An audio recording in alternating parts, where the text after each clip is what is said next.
words, and Kelly also no filler words in the evaluation. So overall, very good uses of the English language.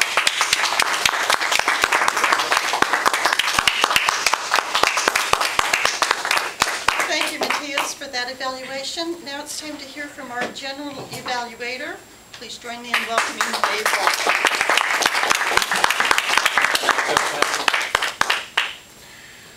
All right, it was a great meeting today, and I'll be interested to hear from our guest about this. And I'm going to, in the interest of time, try to go through this as quickly as possible. Rose, I'm going to say those were great table topics, perfect example of what a good table topic looks like. And the only suggestion I might offer is that typically we pick people that don't have roles. It's not typically we would call a speaker for table topics. Jan, I liked how you prefaced the evaluations when we came up and stated what the point of the evaluation is and that we don't give discouraging feedback. I think it was good to just frame that, especially since we have someone here who hasn't been to Toastmasters before. And for all of the evaluators, there were some things I really liked between Rob, Victoria, and Shelley. Started out with the positive feedback and the Oreo cookie approach. And Shelley, I actually liked how you striped the feedback, I'm going to call it. You had some positive and then a criticism, and then more positive feedback, and then some more criticism. And it was all very constructive criticism, generally speaking. And I liked how you, Rob and Victoria, I also noticed how you had focused on your own experience of the speech and didn't give it like it was the truth or the right or the wrong answer. Like Rob, you said, well, I'd like to see more passion, but maybe that's just because I grew up in a Baptist church. And so, you know, I would have personally said he should have taken off his shoe and thumped it on the podium. Yeah. And so, yeah, Victoria, I thought the same thing. I noticed that before when you said the role play.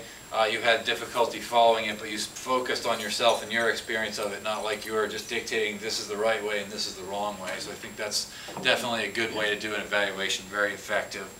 I think that for all the evaluators in general, just the one comment I'm going to make is if maybe I would have liked to hear a little discussion about how did the message actually land? Like how did you hear the message, and do you think it was delivered the way the speaker was intending to deliver it? And like Rob, for example, I might have said, since this was a speech, it was focused on delivery in terms of the manual objectives. How did Rocco's delivery of the content affect your ability to hear the message as you think he was intending to say it? And I think that would be very helpful for a speaker to hear that. Matthias, I think it was good emphasis on the words and the phrases. You started with the word of the day and even brought in a little bit of humor here. That was very positive. I will say that when you did go to Denise, that fell into the category of what I would call reevaluating the speech. So I would try to steer clear of that and just focus purely on the words and phrases. And I think you did do that very well with Rocco. You did that with a lot of the other speeches. And what I found that I've really liked historically that I always suggest for any grammarian is to focus on the most memorable words and phrases that the club will remember months down the road. And again, I think you did that with Rocco. So we can kind of just build on that, and that's really for anybody who ever does a grammarian role. Generally good meeting, lots of aplomb, lots of lightness, and a very good atmosphere was created today. So great job, and thank you, Jan.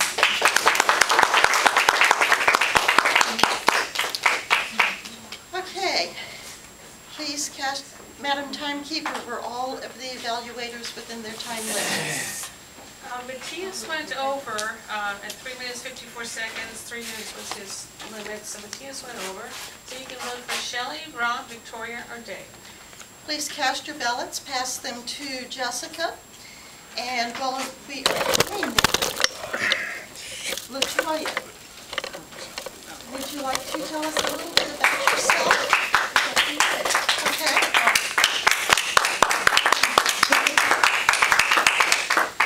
I'm so excited about being here. I'm so thankful that Dan invited me out. I have known about Toastmasters for a while. I did attend a meeting down at the Capital City Toastmasters Club last December, and then I moved, and I'm actually 5 minutes away from here, so this meeting is actually a perfect location for me to get involved, hopefully very, very soon. The work that I do is that I help people love their work and love their bodies. And I offer individual coaching for career and professional development, as well as a process called intuitive eating, which helps people get back in contact with their biological hunger signals. And the reason why I am so interested in Toastmasters is that I'm going to be starting to offer seminars and classes in the area for career and professional development and intuitive eating. And I haven't spoken in a long time. I was in graduate school for a while, and I did some speeches then, but I was a trainer in the past as well, but I definitely need to build my aplomb in terms of my confidence in speaking very soon. So I'm looking to get out more and to express this passion that I have for professional development and mentoring. So, thank you.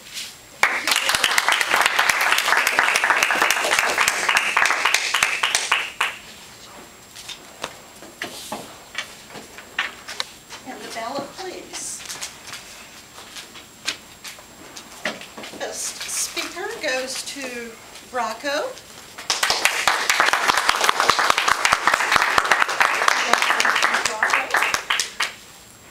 Best table topics. Oh, it's a tie.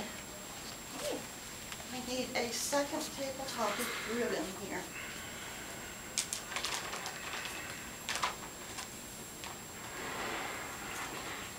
It is a tie between Denise and Dan.